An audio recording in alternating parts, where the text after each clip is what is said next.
onangizdan agar kechirim so'rashingiz kerak bo'lsa, nima uchun kechirim so'ragan bo'lardingiz?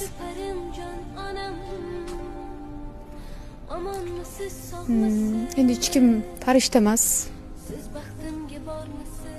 Bilasizmi, odamzod kimga qattiq gapirib yuboradi, kimga erkaligini qiladi, ko'taradigan odamga ekan.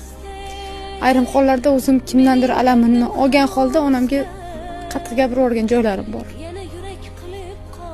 Meni qattiq deb bunaqa emas, endi bo'ladi-yu, sal toningizni ko'tarib boshqa arzimaydigan inson uchun onamdan alam olgan joylarim bor. Qaysidir ma'noda shuning uchun